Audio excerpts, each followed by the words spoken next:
বিসমিল্লাহির রহমানির রহিম। আসসালামু আলাইকুম ওয়া রাহমাতুল্লাহি ওয়া বারাকাতুহু। কি পর্ব, কেন পর্ব এর আজকের আলোচনায় সবাইকে স্বাগত জানাচ্ছি। কথা বলবো নামাজের হাকিকত এই বইটি সম্পর্কে।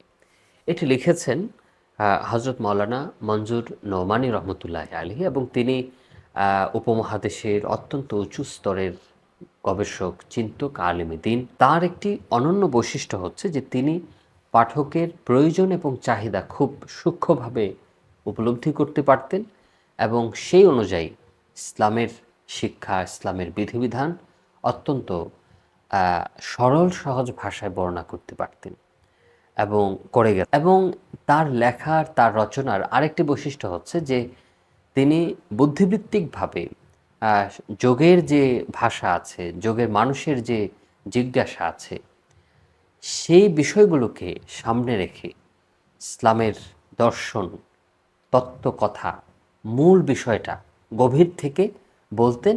কিন্তু আশ্চর্যজনকভাবে তিনি এই জটিল বিষয়গুলোকে সহজ ভাষায়, সরল ভাষায় তিনি উপস্থাপন করতে বেশ পারদর্শী ছিলেন এবং এজন্য তিনি তার সময়ে এবং পরবর্তী সময়েও অত্যধিক জনপ্রিয়তা অর্জন করেছিলেন। এবং তার আরেকটি বৈশিষ্ট্য হচ্ছে তার লেখনী যেমন ক্ষুরধার ছিল, বুদ্ধিদীপ্ত ছিল, দর্শন গভীর এবং তাত্ত্বিক ছিল, ঠিক একইভাবে ব্যক্তিগত জীবনেও তিনি অত্যন্ত আমলদার, বুজুর্গ, নেককার, পরহেজগার মানুষ ছিলেন। এবং এটা স্পষ্ট বিষয় যে এই তার ব্যক্তিগত জীবনে তার যে এই ইসলামের প্রতি নিবেদিত প্রাণ হওয়া, এটি তার লেখার প্রভাবকে আরও বাড়িয়ে দিয়েছে। এবং তার লেখা আমরা যদি সরাসরি উর্দু থেকে পড়তে পারি তাহলে এর যে প্রভাব, এর যে আবেদন, সেটা আমরা খুব ভালোভাবে উপলব্ধি করব। এবং এই কিতাবটি পড়ার পরে একজন পাঠক যেন নামাজকে নতুন করে তিনি আবিষ্কার করবেন। নামাজের বিষয়টিকে তিনি বিভিন্ন আঙ্গিকে, বিভিন্ন দিক থেকে তিনি বিশ্লেষণ করেছেন। এটা মানব জীবনে কিভাবে প্রভাব বিস্তার করে। যেমন এই কিতাবের শুরুতে তিনি নামাজ সম্পর্কিত ভূমিকা বা প্রারম্ভিক আলোচনা করার পরে তিনি বিভিন্ন শিরোনাম নিয়ে এসেছেন যে নামাজ উদাসীনতা দূরীকরণের ঔষধ ও গুনাহ থেকে বাঁচার উপায় কিভাবে হলো। কোরআনে কারিমে নামাজকে বলা হয়েছে যে নামাজ মানুষকে অন্যায় থেকে বিরত রাখে। এই যে অন্যায় থেকে বিরত রাখা, এর সাথে নামাজের যোগাযোগটা তিনি দেখিয়েছেন। একইভাবে নামাজ কিয়ামতের কথা স্মরণ করিয়ে দেয়। তারপরে শিরোনাম লিখেছেন আল্লাহর মহব্বত ও আনুগত্যের আগ্রহ তৈরি করার ক্ষেত্রে নামাজের বিশেষ ভূমিকা। অর্থাৎ এক নামাজ, এটাকে অবলম্বন করে একজন নামাজি তিনি ইসলামের সাথে, আল্লাহর সাথে তার যে সম্পর্ক, সেই সম্পর্কের বহুমাত্রিক বিভিন্ন বিষয় যে কীভাবে তিনি অর্জন করবেন, এগুলো তার এই আলোচনা উঠে এসেছে। নামাজে ইসলামী জীবনের জন্য দোয়া ও মানব মনে তার সহজাত প্রভাব। একজন নামাজি যখন নামাজ পড়েন তখন তিনি যে নামাজের মধ্যে জিকিরগুলো পাঠ করেন, এগুলো যদি তিনি বুঝে বুঝে পড়েন, এবং এই বিষয়ে তিনি আলাদা শিরোনামও লিখেছেন যে নামাজে মনোযোগ তৈরি হওয়ার জন্যে নামাজ বুঝে বুঝে পড়া, নামাজের জিকিরগুলো বুঝতে পারা, এটা অত্যন্ত গুরুত্বপূর্ণ। যাই হোক, এই জিকিরগুলো, এই বিষয়গুলো কিভাবে মানব জীবনে প্রভাব তৈরি করে, ঠিক একইভাবে তিনি লিখেছেন ইসলাম ধর্মে নামাজের বিশেষ বৈশিষ্ট্য ও কোরআন হাদিসের ব্যাখ্যা। একইভাবে নামাজ ছেড়ে দেওয়ার কারণে পূর্ববর্তী উম্মতের মাঝে ফিতনা, ফাসাদ ও বিভেদ সৃষ্টি হয়েছে।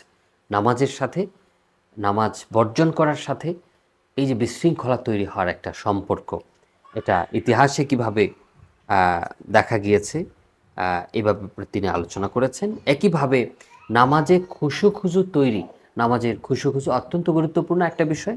এটা তৈরি করার পদ্ধতি কী, হ্যাঁ, এটা এটা তিনি তার অভিজ্ঞতার আলোকে বিষয়টা বর্ণনা করেছেন।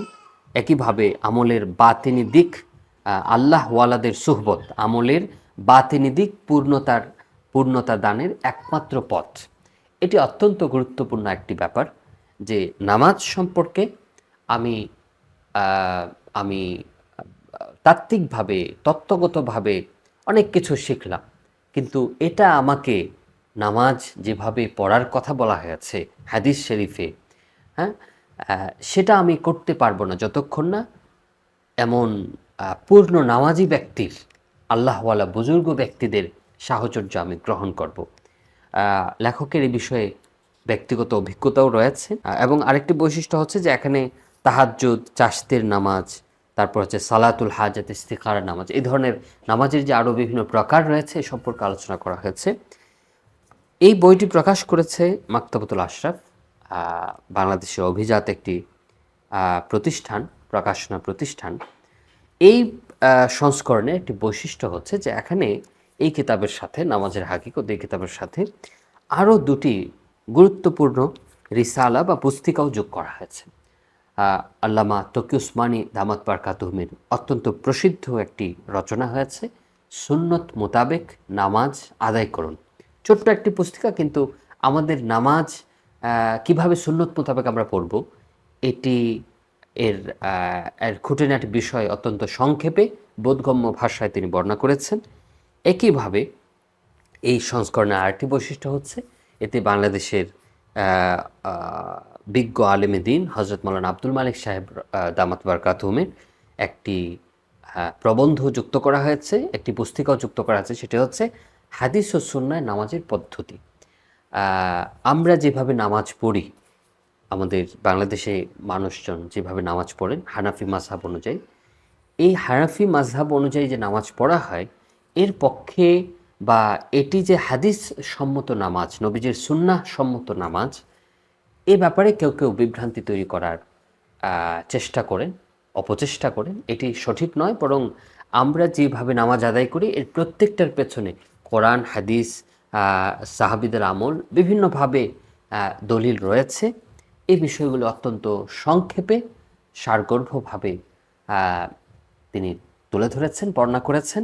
ফলে আমার কাছে মনে হয়েছে নামাজের হাকিকত মাকতাবাতুল আশরাফ যে সংস্করণটি প্রকাশ করেছে এটি অনন্য একটি কাজ হয়েছে এবং এর অনুবাদও মানসম্পন্ন। আমরা যাতে নামাজের হাকিকত তত্ত্ব বুঝতে পারি এবং আমাদের নামাজ যেন আমাদের চোখের শীতলতা হয়ে যায়, আল্লাহ তাআলার কাছে সেই তৌফিক কামনা।